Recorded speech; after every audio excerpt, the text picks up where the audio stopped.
What's crack-a-lackin', everyone? I got a good workout in this morning, trying to not be fat as fuck. Welcome to the Born Primitive Outdoor Podcast. I skipped that part. I have got my good friend, all-around badass individual, Josh Smith with Montana Knife Company on today. And Josh, do you normally wake up this early, or did you do it special for me? Well, I normally am not on podcast this early, but usually definitely up at least a couple hours by now. But appreciate you having me on, buddy. Oh yeah, no problem. So for probably don't need to go into depth on too much of this. Montana Knife Company is like the knife, company in the outdoor industry. Your story is insane. I remember you hounding me to use your knife, over maybe 5 years ago, to where now you can pretty much, from Jesus Christ to Trump is, using your knife. So dude, it has been amazing to watch that journey. Man, I appreciate it. I mean, just hearing you say we're, kind of the knife company of the outdoor industry is cool to hear. I remember listening to your podcast while I was out in my knife shop with my daughter putting knives together back in 20, just kind of with a dream and an idea of what this could be. And here we are. So it's really cool. And it's really just been incredible, the support we've had from the entire industry. It's just been really cool. Yeah. With the knives and how you did it or went about it. And I think that people, I'm trying to say this without sounding like talking down to you when you started, but whoever thought it was easy, I remember literally Josh fucking saying, "Hey, just please use my knife." Like you were literally just had a vision talking to people like myself. And I'm like, literally, who the fuck is this guy? He's running an Everly stock. He's not using my pack. Why would I use, I don't know who the fuck this guy is. Right. And then later on, I'm like, man, he was kind of a cool fucking guy, right? He was, I'll run his knife. You know what I mean? So then I started running your knives, and then pretty soon you were like getting bigger, whatever. And obviously that, I guess what I'm saying is that's just from being a good human, right? That was just you being a cool guy.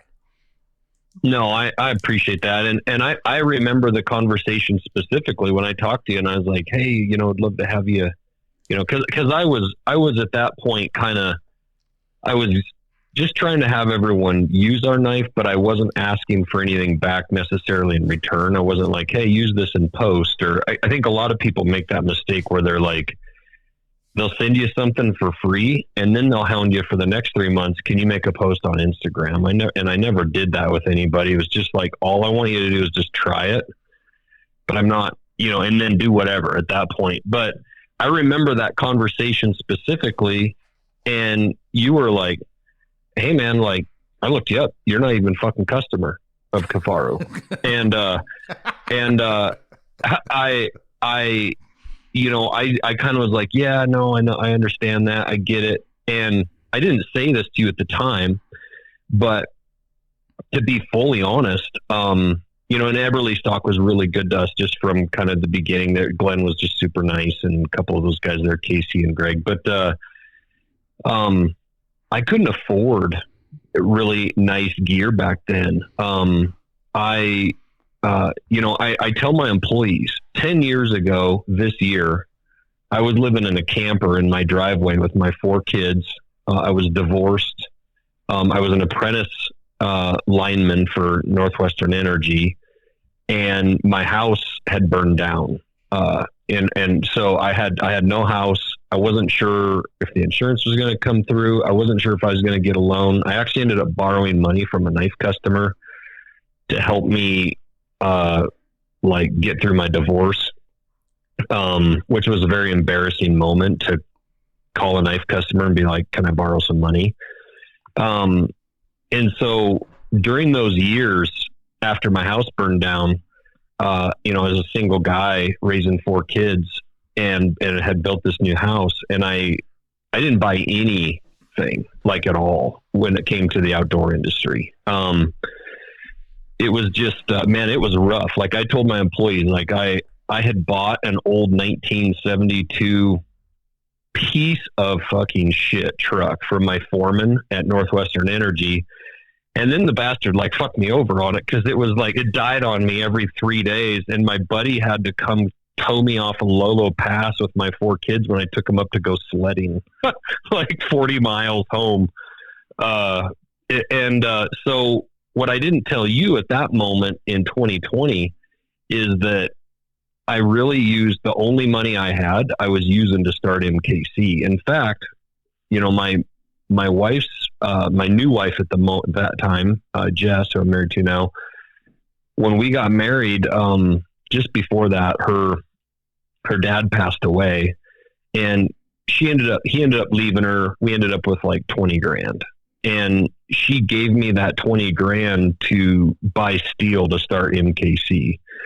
And so I used all that money to buy steel and some other supplies and stuff. And I built those knives. And when I talked to you, I really wasn't selling very many of them. I was giving them away. And my whole business model in the beginning was I can't afford advertising. I can't afford an ad in Field and Stream, or, I'm not going to go win the checkbook war with fucking Benchmade. Yeah. But I can win the relationship war if I just do it the right way. And I just try to make people understand, like, hey, I'm a pretty good knife maker. I know what I'm talking about. I'm not going to be able to go buy podcast ads, and I'm not going to be able to spend a bunch of money on marketing, but I can make a good product, and I'll try to be just good friends with people in the industry. And then over time, as that built, obviously then we were able to start spending some money and advertising and doing those things. But that's where I was at that moment. That's where I was at, Yeah, no. And that makes sense. And I remember, like later on, right? When I say later on, like not years, but like, I think you had sent me a speed goat, if I'm not mistaken. And at the time, right, I used a, pretty, how to say this, because I don't want to bash other knives, but, finding a relatively decent fixed blade knife. I mean, you can find some lightweight folders, lightweight fixed blades, but I hadn't really found a lightweight knife that I liked from a company or brand that I could really get behind. And I mean, I'm not saying they weren't out there.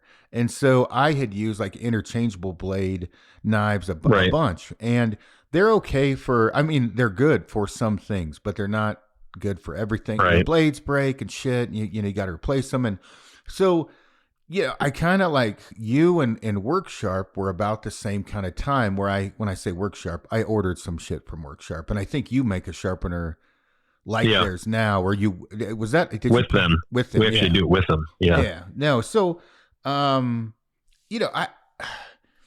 kind of had transitioned from that interchangeable blade to more of the fixed blade, for the majority of it. Really, where I use a interchangeable blade now is the face, right? Just for flushing out the face. Because with that sharpener that they had, your steel in that knife, within like 15 seconds, maybe 25, I could have it shaving sharp again.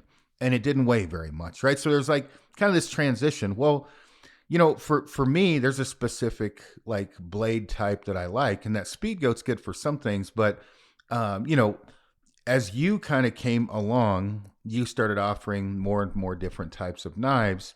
And, as that has happened, like I would have people say, well, I don't want that pointy tip that you have on a knife, or I don't, whatever. Yep. Like, and how much, I guess, as I'm going through this, like I've kind of evolved to where now the interchangeable doesn't come out until I do the face, and because it's just easier to flush out, turn out ears and shit with a razor blade. How much has that evolved for you? And did you have a plan of, adding like the knives from like the knife for Bear from Cole Kramer? Like, did you have that plan? Bear too. Did you wing that shit, or how'd that work? No, I mean, so in the beginning, all I could really afford is to buy enough steel to make one model. So I started with the Blackfoot knife, and it's like, all right, if I'm going to make one knife, and, I grew up in the Blackfoot River Valley here in Montana, kind of right on the edge of the Bob Marshall Wilderness. And you can kind of hunt anything there, from all the way from fishing and grouse all the way up through whitetail deer, elk, moose, bear, kind of the whole 9 yards. Right. So it's like, well, if I'm going to have one knife, what knife can kind of do it all? And it doesn't necessarily mean it's perfect for every job, but that, hard handled, Blackfoot knife kind of was the do it all knife. But then it was like, when it's like, once I got that out, I'm like, okay, I really want something super lightweight. And that's why I sent you the Speed Goat, because it's like, hey, for these guys who are backpacking for 8 or 10 days or sheep hunting or whatever, ounces matter. Right. And so I did the Speed Goat, but I always knew over time, if this went well, and the way we built this company is like, we had to sell knives to make more knives. That's because I didn't borrow any money to do this. I just only kind of bootstrapped it. So I knew over time that we would start to develop more knives. And some of that was also feedback from customers or outfitters. The knife with Cole, that bear tooth knife, was a big fleshing knife. He's one of very few people who are fleshing multiple brown bears a year.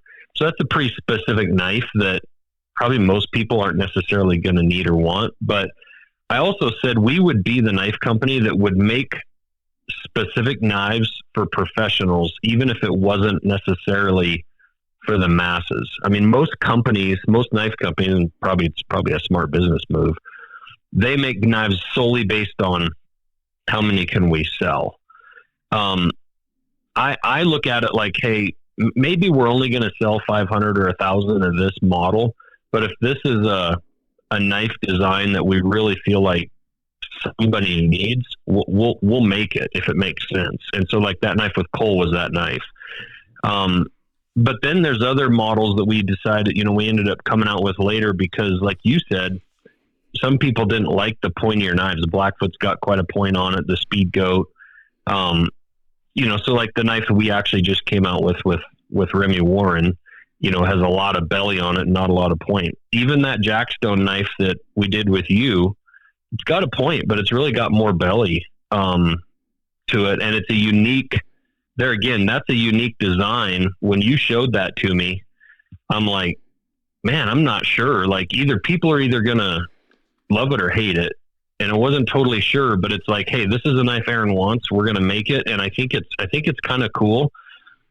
And as it turns out, it just crushed. I mean, people love that knife.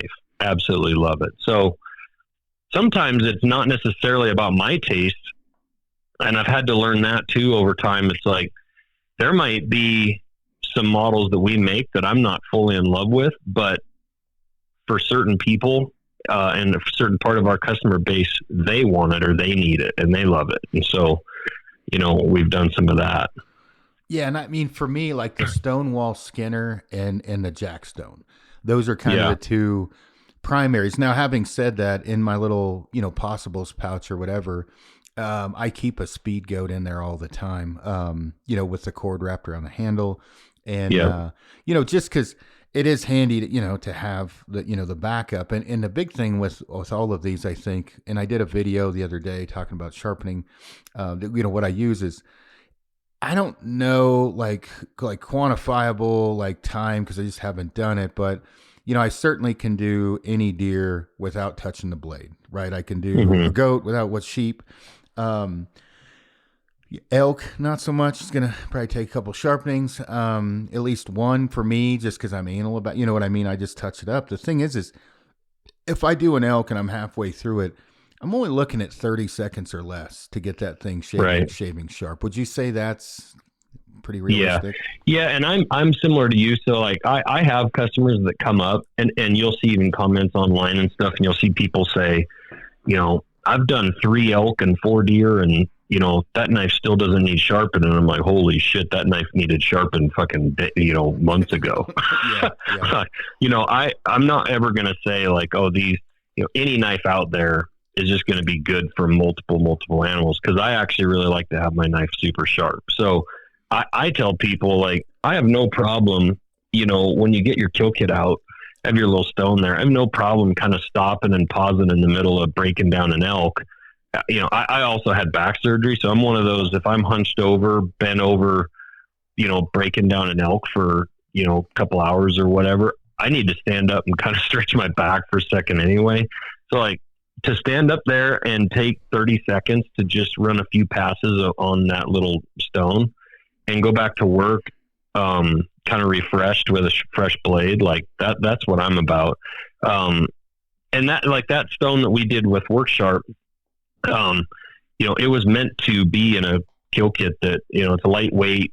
It's not like if you've got your grandfather's knife from Vietnam and it hasn't been sharpened in 70 years, you need a different stone than this little stone, but if you leave the house and your knife's sharp and you just need a touch up in the middle of your animal, that's really what that stone was designed for, is just a quick touch up. And that's the other thing too about our knives from the beginning. I was noticing these knives that were being made by a lot of these companies, they didn't want them to break, so they made them thick. And that makes it a nightmare for the person out in the field to sharpen, with a big, thick, heavy edge. A speed goat or Blackfoot, hell, even a Stonewall, a bigger knife of ours, they have a really pretty thin edge on them, which actually makes it much, much easier for the person in the field to sharpen. And the last thing about sharpening, I tell people, is like, hey, if it gets to a point where you're struggling, you send it in and we'll sharpen it for you and send it back the next day for free. Like, we don't hang on to it for a week, and we get it, we clean it up, we get all the bat and hair and shit off of it. You should see some of the knives that come in, and then it's back the next day. So you've really got a knife for life. I would add to that though, if you have to send your knife in to get sharpened, and this is going to sound dickish, you should really probably learn to sharpen your knife. And I'm trying not to be an arrogant dick on that one. I'm just saying, like, if it gets to that point, like and I say this for just self-improvement purposes, you need to be self-sustainable. So like, I would really look at, to me, Work Sharp offers multiple different systems with blade angles. Like, just practice. It's not going to hurt the knife, right? I mean, if you have it for 50 years, it's probably going to look like a toothpick when you're done. But I mean, practice sharpening that bad boy. And I think once you get the hang of it, you'll be surprised how quick, even if it's dull as shit, if you know what you're doing and you know what stones to use, it doesn't take long. And so I always sharpen my buddy's knives. And what you just said, like, I get that sharpener out and I lay it on the rock. Like, I have the do not lose your shit rock, because people are great about leaving when you're breaking down an animal. Right. Like, well, where the fuck is my rangefinder, right? So you got the kill kit, you got the gloves, whatever, game bags, everything. And I leave that stone on the rock because we all kind of rotate out. Like you said, it's like roofing a house. If I was like, oh, my fucking back's killing me. So everybody's kind of touching up their knives where they're doing it. And it only takes a second. And so, I really hope, if people aren't good at this, like, there's a ton of YouTube videos and stuff, but that angle guide is huge. And one thing you mentioned, if you have a thick bladed knife compared to a thin, right, the angle of that knife is different. But it's not just that. It's also that you're not going to get a thick ass knife. It's not going to have the same angle as a thin knife, or it shouldn't, because it's going to be made for batoning, and you're not going to be able to you're not going to be able to shave with that fucking thing. And if you can, it's probably got the wrong angle, because you're going to chink the shit out of it. Because if you're doing what a thick, giant bushcrafting, batoning knife could do, and these are very general statements, but if you have an axe, you really don't want to be able to shave realistically with the axe, because then it's not really, the blade angle is not the purpose of what the axe was for. So dive into that, because you're a professional and I'm talking out my ass. Yeah, no, you're 100% right. The edge geometry, and I use the axe, model all the time. You go all the way from a chef's knife blade in your kitchen, which is super thin, but you never plan on, driving that blade into a knot in a piece of wood, all the way up to a splitting maul that is, it's a wedge with a handle on it, and so you're not going to have and I even tell my employees that are doing our sharpening in our shop, sometimes we'll have a model and I'm like, hey, just so you understand, because I had guys frustrated, like, I'm just not getting this thing as sharp as that speed goat. And I'm like, well, yeah, no shit. It's not a speed goat. Like, speed goat's 100 thousandths thick, and this thing's 180 thousandths thick. So you're going to have a different angle. It's not going to necessarily feel like a razor blade. And to your point about the sharpening, you're right. And I have a YouTube video on our Montana Knife Company YouTube page that I teach sharpening, and it's actually a different way of sharpening than I'd say is traditional, but it actually makes it much easier for people to learn, because you can actually feel for what you're looking for with the burr. And I do encourage people to try to learn how to sharpen. It's funny, 100 years ago when there wasn't television, great grandfather probably sat around at night, either whittling or sharpening his knife after he was whittling. It was almost like a form of just something to do. And we've all seen the dished out stone where grandpa sharpened his knife for 50 years on it. And so I tell people, most people these days sit around at night and watch TV.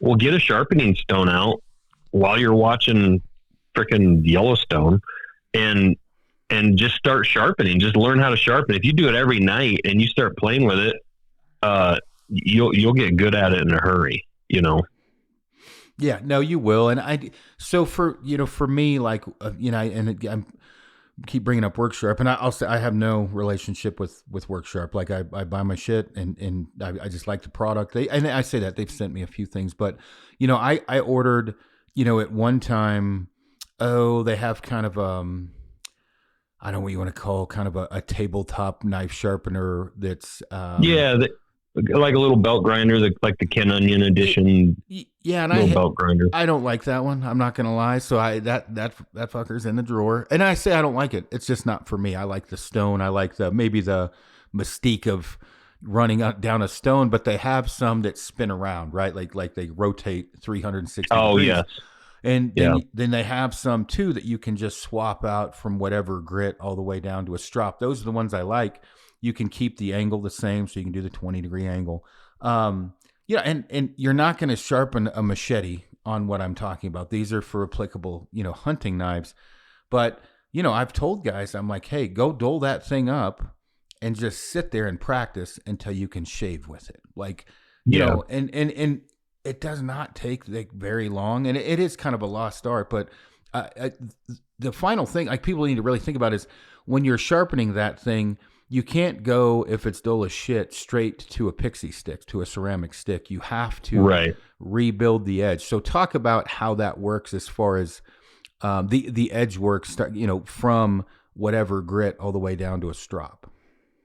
Yeah, so it starts with your edge geometry. If you're really thick and heavy right down there at that edge, and that knife's dull, you're going to have to kind of start with something that's very, quite rough, and reestablish kind of that angle, that edge reveal that you're looking for. So, sometimes I tell people, like, and I too, I don't like those little grinders that I mentioned, those like Ken Onion grinders. I have like a 10-inch long oil stone on my bench with a 220 grit side and a 600 grit side. So if that knife's in really bad shape or really thick and heavy, and you just need to remove steel, because that's what you're doing at sharpening. Even if you're using a ceramic rod, I mean, at some point you're removing a certain amount of metal.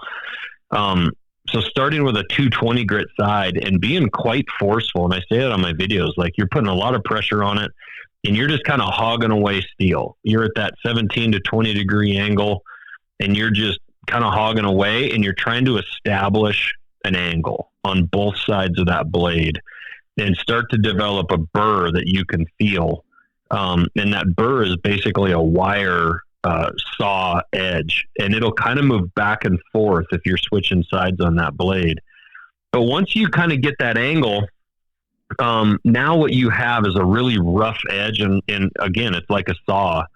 And so now you need to start refining that. And so with that stone I've got, you can flip that over to like the 600 grit side. You can start stepping it down to a 400 and a 600 or 1,000.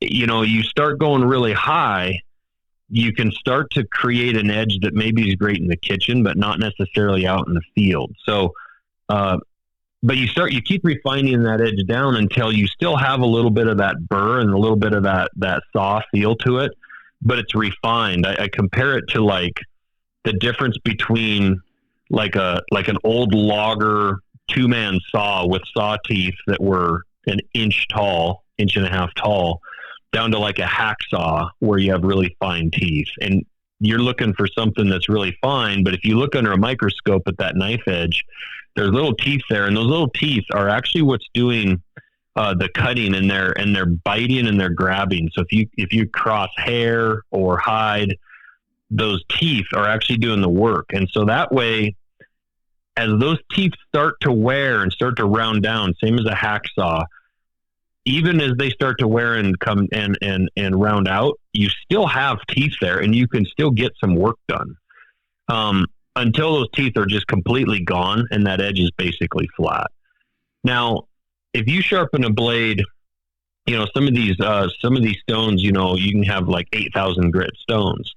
That might be fine for a chef's knife, but you can create such a fine, smooth edge, like a razor blade, that you can run it across elk hair and it'll just slide as sharp as shit. I mean, it'll cut the hell out of your skin, or a piece of paper, but it will slide across elk hair because there's no teeth there to grab that elk hair and that hide. And that edge will also go really dull fast because there aren't the teeth there to give you that kind of that wear window that I call. So again, don't refine your hunting knife down so far that you've got this razor that's actually dull in a hurry. So, it's long-winded, and I could go for forever on this, because the other piece of this is the quality of the knife that you buy. If you buy piece of shit knife with piece of shit steel and bad heat treating, that blade is also going to be, not heat treated in a way that gives you really good structure and a really nice fine edge that will hold up. Whether it's one of our knives or it's, Dan Winkler's or somebody like that, you're going to get really good steel that's heat treated properly. But if you're buying some cheap Chinese piece of shit, you're going to struggle to get a really fine edge, and then it's going to go away the minute you get into that animal. Yeah. And let's talk a little bit about the different types of steels. So, and just because a knife steel isn't maybe necessarily easy to sharpen, that doesn't mean it's a bad steel. It's kind of like what's applicable for what you're using. And you certainly can have shitty steel that's hard to sharpen. But, when you look at like, I don't know, like, well, I'm gonna like the Magna Cut, I guess 5160 would be one, D2. Yeah, 52-100. Yeah, D2, CPM 154. There's a lot of steels out there that are quality. D2 is fucking hard to sharpen. Like it just is. And I say that it's not impossible, but I would say D2 can be harder to sharpen for people, in comparison to, I'm trying to think what probably the easiest knife steel there would be to sharpen. I've got one here, but a 5160, is really nice and easy to sharpen. Like a carbon steel like that, even 52-100 is nice to sharpen. And so would you say D2 is one of the harder ones? Because I'm not like a steel expert. I'm just going off of shit I tried to sharpen. D2 will stay sharper longer. I actually don't think so. I think now you could have had a D2 blade that was extra hard, that maybe wasn't tempered down a little bit, and it could have been a little harder to sharpen. D2 is definitely a little harder to sharpen than most carbon steels.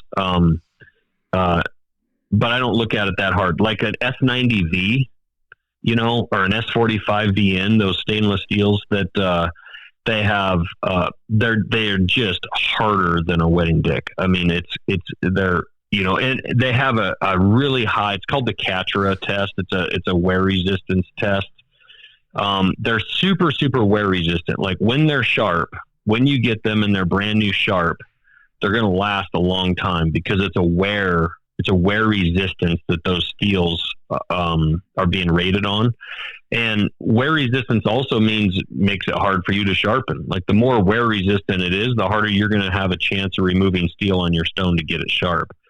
And so there's a reason I don't use that steel. And it's because once it's dull, as the customer out in the field, you're kind of fucked. Um, like, you pretty much need a belt grinder to put that edge back on. And that steel is not tough.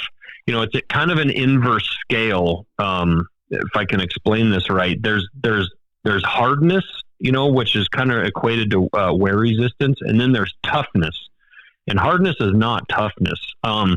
So for example, if you have a piece of glass or a diamond, it's super hard, but if it's thin, it's super brittle, right?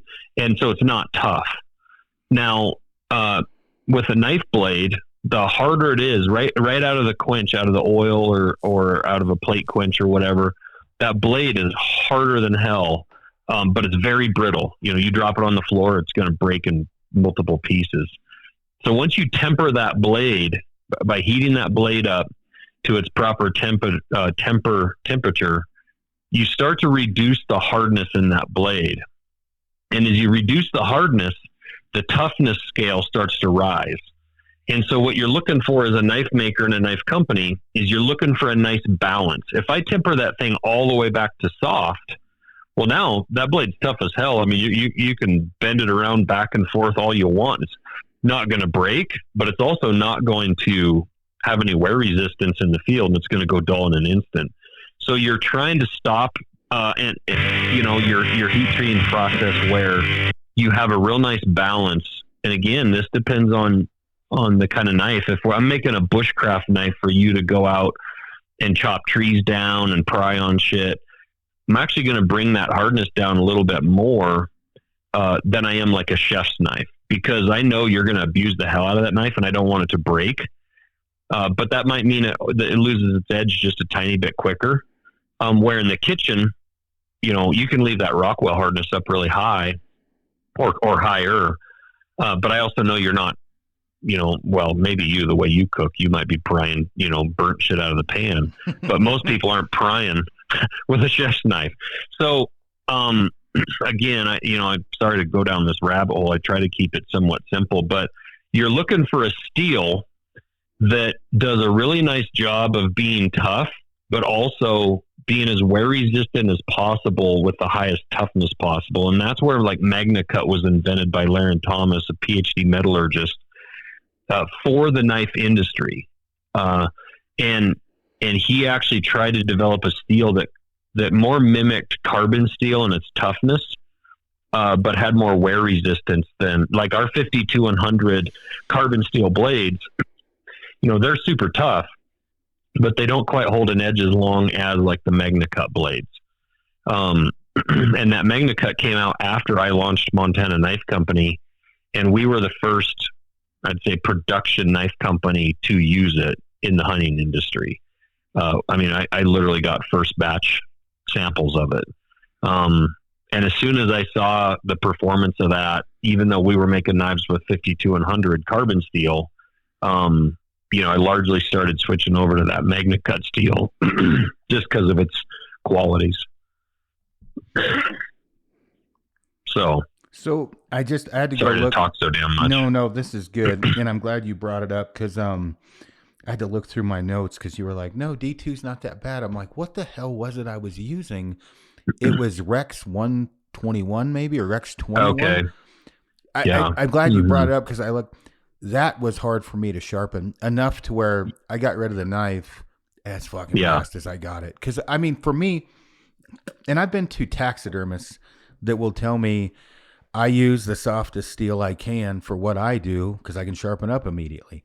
Like, it doesn't do me any good to have one that lasts forever because it's not ever at its peak performance other than that initial use, and it goes down, it degrades from there. And then I have a long time to resharpen it, where if I use an easier steel to sharpen, I've got 15, 20 seconds every little while to sharpen it up. And, this was when I was diving in with knives because, way before you and I had ordered, like you brought up like Benchmade and then Tops knives and there's a bunch of different knives out there. And like I got a Tops knife, I was super excited. It was expensive for me at the time. And it was like a fucking hatchet, right? And this is as I'm learning about knives. And I've got this badass knife that's not worth a fuck for anything I actually want to use it for. And then I went to sharpen it. And like we talked about, me being a rookie, learning to sharpen, yeah, it wasn't, I mean, nothing wrong with that knife. It just wasn't doing what I wanted it to do. And then kind of dove down the rabbit hole of steels. And I'm reading tons of different, I must have read an article about, oh, you got to get this knife. That Rex, is it 21 or 121? Yeah, I think it's 121. I haven't used it, but I saw, I have metallurgy charts and I saw where that sits, and it's like, I'm not using that steel, and it's not going to be something our customers are going to enjoy. I would concur, right? And so then you've got the different uses from steels, from broadheads to bushcraft to knives, and you've got different. I'll take let's like talk about S30 or 35 VN, or there's like different. That steel, it seems to be good for certain things, but it's more brittle in comparison. Yeah. And so I mean, everybody's got their own special blend, but I think the way that you had kind of described it, in MagnaCut being one I really like, because it's kind of good all around for what we use the knives for. Yeah, and ultimately, every knife that you've ever bought and ever will buy is going to go dull. Right. So the question I have is can my customer sharpen it in the field? I'm never going to use a steel that I don't feel like my customer can reasonably manage himself. And the other part of it is every now and then, as a knife company, we're going to have somebody break a knife. I mean, sometimes with certain people, you could send them an anvil and they'll figure out how to break a horn off of it. So my thing is we make our knives thinner than pretty much any production knife company out there, understanding that a few people are going to abuse them and probably break them. And we generally just try to say, hey, made for cutting. It's not, it's not a pry bar for taking nails out of the wall. But we send them a new knife. We replace it. We stand behind our stuff. But I'd rather the 99% enjoy using that blade, have it be lightweight, have it be easy to sharpen, have it pass through material really nicely. And the 1% that break them, we'll try to educate them a little bit. We'll stand behind it and replace that blade. The other part that there's a lot of great knives and a lot of great knife companies out there. And especially with knives, it's kind of like with guns. People collect and buy lots of different brands of knives. So I'm not saying for a second that people aren't going to go end up. I was raised in the knife world, literally. I mean, started making knives when I was 11. There's a lot of great knife makers out there. I used like a Dan Winkler for an example, or Chris Reeves, or whoever, right? There's a lot of great knife makers out there. But in the production knife world, we are different from the standpoint of like the big production companies that we're trying to somewhat grow into. Is, we actually hunt, and I actually have a whole shop full of hunters, and, normally I don't talk bad about knife companies at all. The only one I will is, Benchmade, because they fucking sued us this year because they're pricks. But, now the employees at Benchmade, a bunch of them are really good people that are actually, fans of ours. But, at the top, you don't have a guy that was a knife maker, to toot my own horn a little bit. I'm a master bladesmith. I'm a hunter. I grew up in Montana. I've been making knives since I was 11. So I do know what a hunting knife should look like, what it should feel like, how it should perform. I'm not so sure that, being based in Portland and not being a knife maker, you're not going to probably see the highest quality hunting knives come out of a company like that. So, again, normally I don't shit on companies, but they sued us because I think they thought this small little company in Josh's backyard, literally, that's where our shop is. I have 60 employees out in my shop right now. I'm sitting in my house, out in my horse pasture. So I think they sued us because they thought they could just push us around and we're becoming a major threat to them. And, they fuck around and found out. But, we're a knife company that hunts, and there's ergonomics to hunting knives. The other thing is like your sheath system, being able to carry that blade and not lose it, be able to carry it on your pack or on your belt, in your bino harness. that's one thing that always drove me crazy is I would go in a store and I'd, be looking at a knife and then say, hey, show me the sheath. And the sheath was a complete afterthought piece of shit. And it's like, well, you have to carry this thing. It's like having a holster for your gun. And if you run, your gun's going to fall out. Like, it just doesn't make sense. So that's who we are. It's what we do. It's why I launched a hunting knife company. Everyone told me I was crazy. Especially some knife makers that I really adore, but they were just like, dude, you can't make a $300 knife and compete against China. And I'm like, man, I think there's enough Americans in this country that appreciate things made in America that are willing to pay a little bit more. And then if we sharpen that knife for that person once a year for the next 10 years, and they use that thing every hunting season, how much did they really spend on that knife? Versus throwing it away.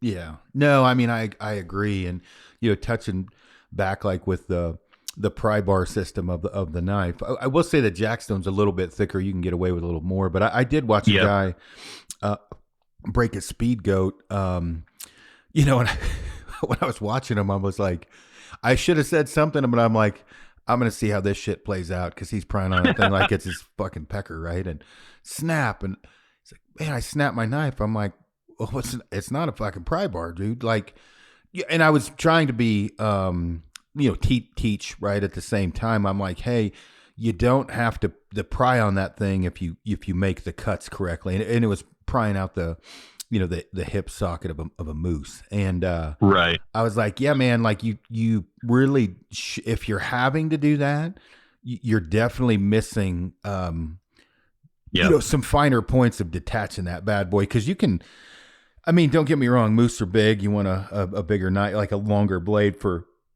certain cuts. You can get away with a shorter one, but, learning kind of how to use it before you start, prying on it is kind of an important thing. And he's like, well, what do you think? Should I send it back? I'm like, cause you're a moron. No, I don't think you should send it back. Well, I wish he would call that guy and tell him to send it back. Cause I'd rather him have a second chance. And now he's learned his lesson, but I would rather that guy, carry our knife. I don't want him. I wouldn't want a person like that then going out and buying something else. Like, no, I don't mind backing up our knife and just being like, hey bro, you learned your lesson. Cause most people have been really good. They're like, hey, I was being a retard and I broke your knife. And I'm like, dude, it's all good. You probably figured it out now. Here's a new one, Yeah. Yep. And so he ended up buying my system. He bought that Skinner and then a Jackstone, and that's kind of my bread and butter, right? That's just cause the Skinner's got a little bit longer blade, and I don't take that Skinner with me everywhere, but when I'm doing, well, one, if I'm road hunting, two, if I'm on a little bit bigger animals, that Skinner is handy. And you don't have to have those, but it's certainly like if somebody asks me and I'm like, for a hunting system, this is it. This is what I use. This is what I like, whatever. But again, everybody's a little bit different. Like if there's a guy who's just a whitetail guide, right. Or a whitetail hunter, that man, speed goat is going to do everything you need it to do on a whitetail. It's not going to be a problem. Yeah. Or a Jackstone or whatever. But that Skinner is definitely, like again, for if you're breaking down bigger animals, it's certainly a little bit handier. And you're so right about cutting through. My camera guy watched me last year cut an elk in half, through the spine and all that stuff. We weren't that far from the truck. We kind of needed to cut the elk in half, and then we kind of dragged the two halves out. We didn't really need to completely break it down. And he just couldn't believe, cut that thing completely in half with a speed goat.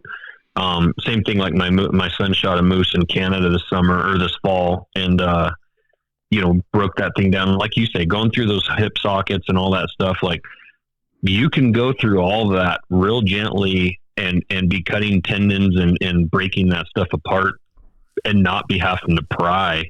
You're putting some pressure on the joint just to open it up a little bit, but boy, you stick the tip in there and catch that little tendon and that thing will just pop right apart. Yep. Yeah, and that's just what it's kind of just learning it or what learning to do it. But that's like Yeah. the Jackstone. One of the reasons I like that Canadian belt knife, and there's a story behind it. But as a kid, that was a blade. My dad had that kind of same profile. We changed it up a little bit, but I like a little bit more belly for skinning.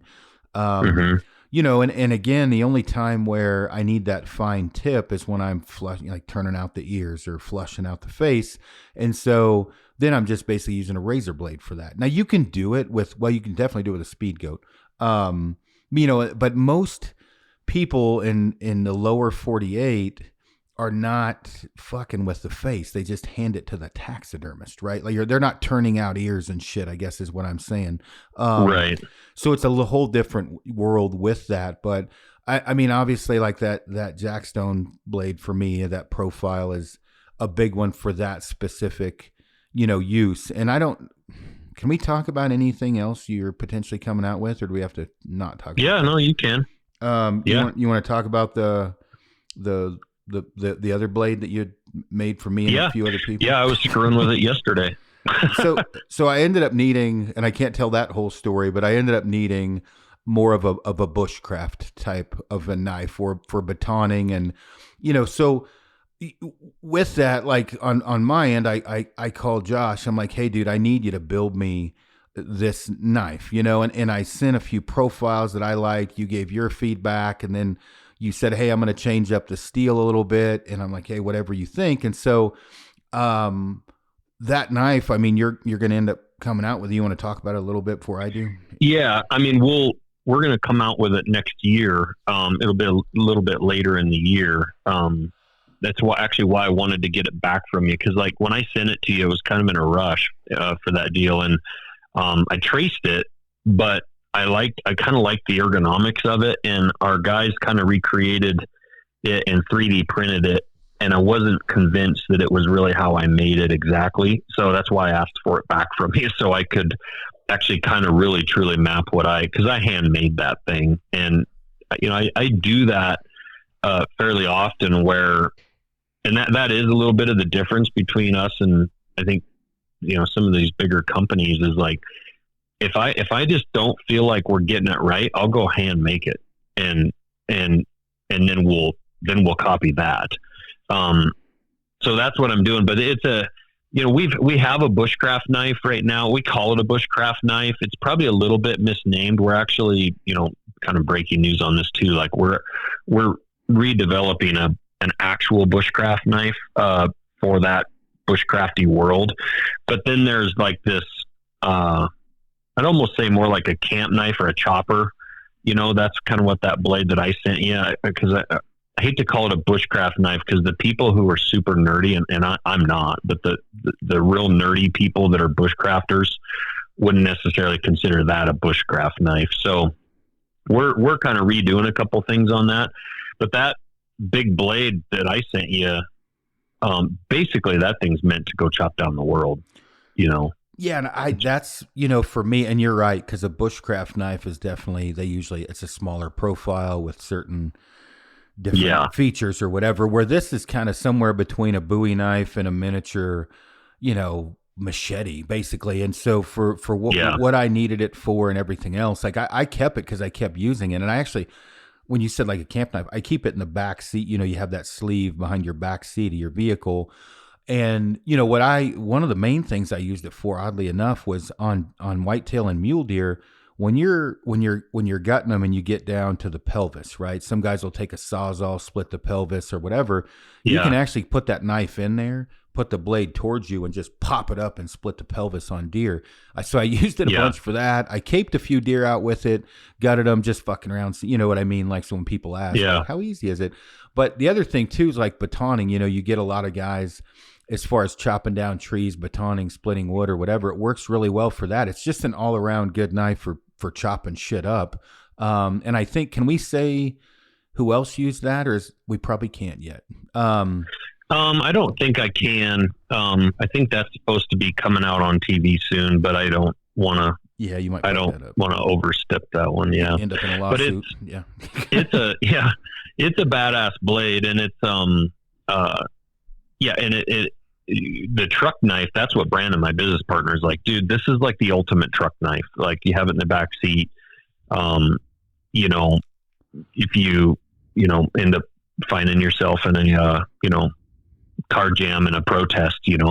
New Yeah. York No, City, it's fucking you might have 100%. chopped your way out of it, or fight zombies. But, yeah, no, it's a badass knife, and I can't wait for that thing next year to come out.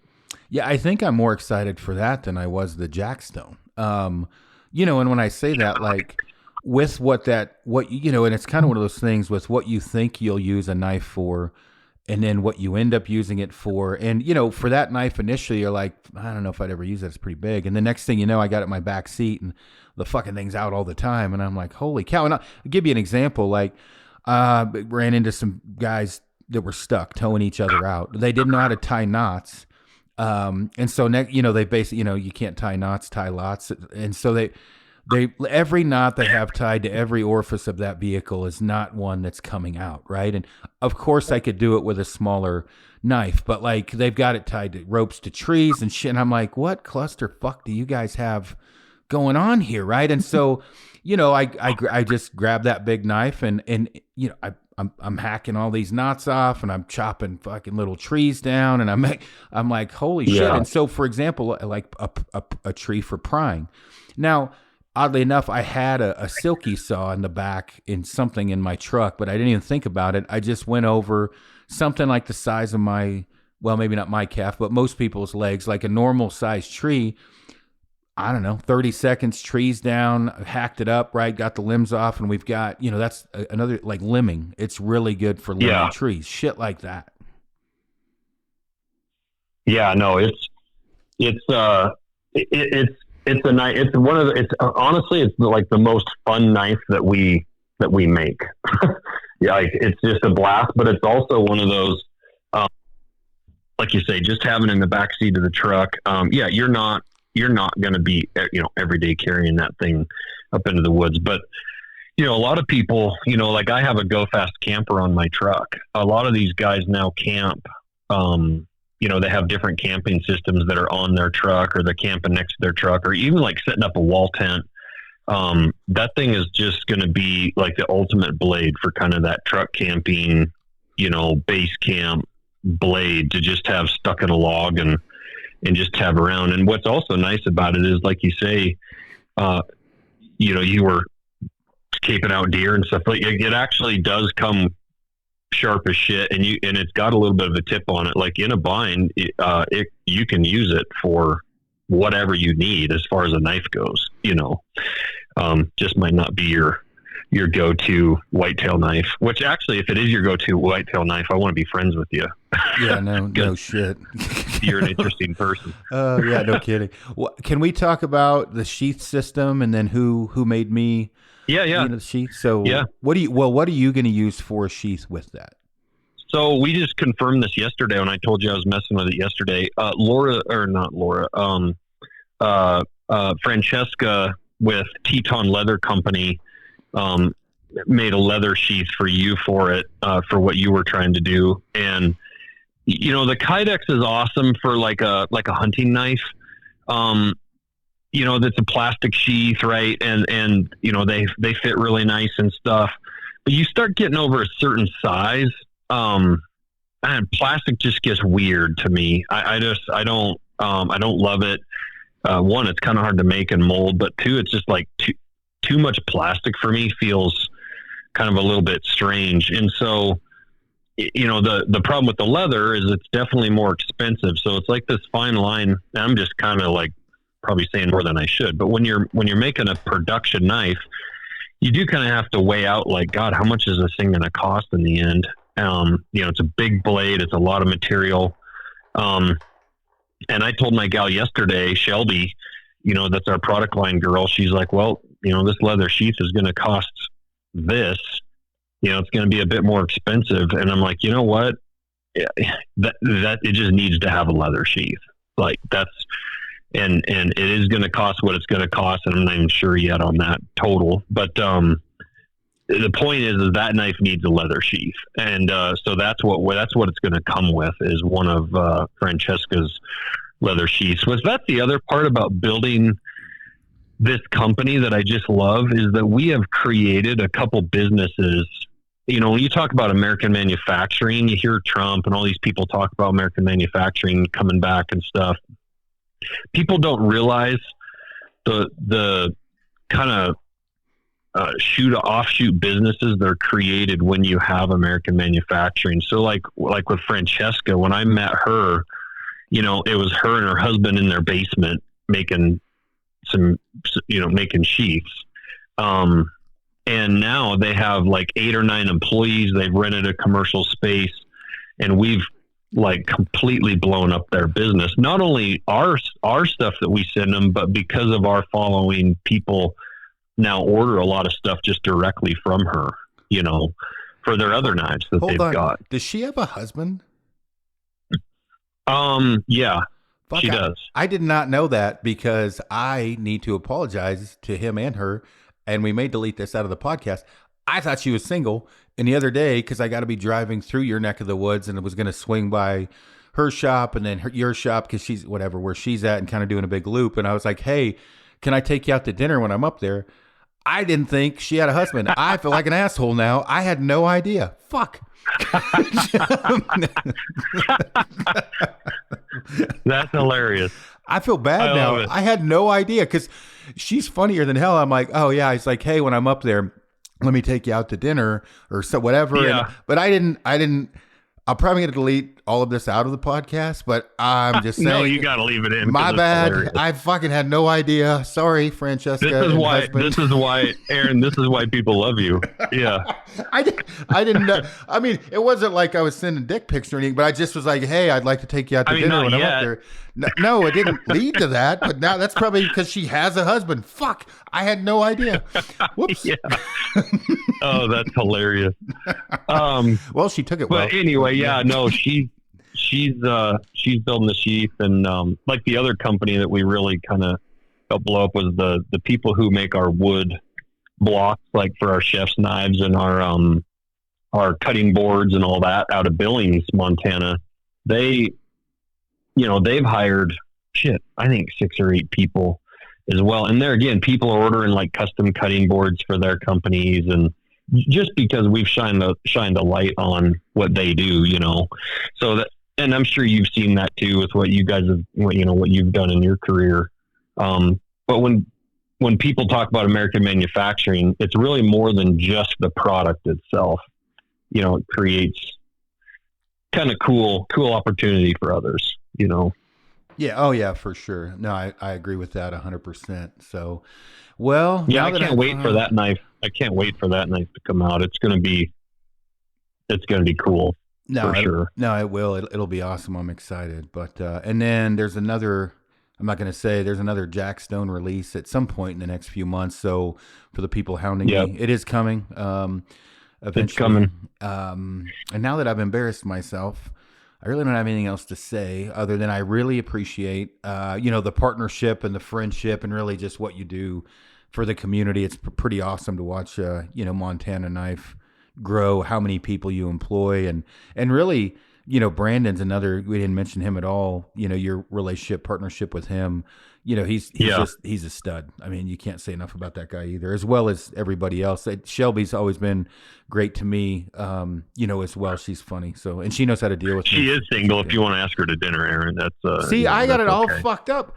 I thought she did have like a man, and fuck yeah. So oh, that's funny. No, I appreciate that. And Brandon is awesome. I mean, he's been obviously a huge part of, he's a marketing guru, and but it's just I appreciate you and the friendship we've developed, and super excited for you with your next phase here with Born Primitive. Those guys seem like they're just crushing it right now. Mike Hearn gave me some of their stuff to wear for that SIG art games that I did last summer.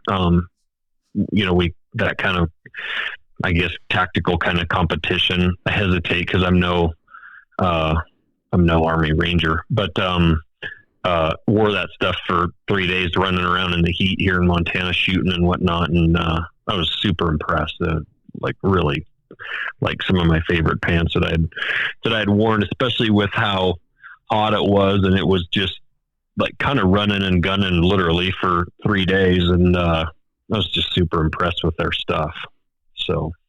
Gotcha. Yeah, they are. Yeah, we are. They are. I say Mike. I say they. Mike is an awesome dude. He does a really good job for us, and the crew we're building and that we have is I'm excited. It's really kind of a neat thing, and what like Bear, raising $5 million to go towards veteran medical bills. Right. That was that's amazing. He does some pretty cool shit. Yeah. No, it's really cool. That freedom capsule they sent out, and that whole thing that they did there is really cool. So yeah, it's exciting times. Lots of cool stuff happening. But man, I appreciate you having me on, and appreciate the support, and look forward to some more good time. We got to go hunt together sometime. We got to figure that out. Hell yeah! I mean, shit, we can come down for an Outdad hunt. That one's easy. So yeah, cool. I got to do that. All right, buddy. Man. All right, dude. I appreciate it. I'll talk to you soon. All right. Thanks a lot. All right. Bye-bye.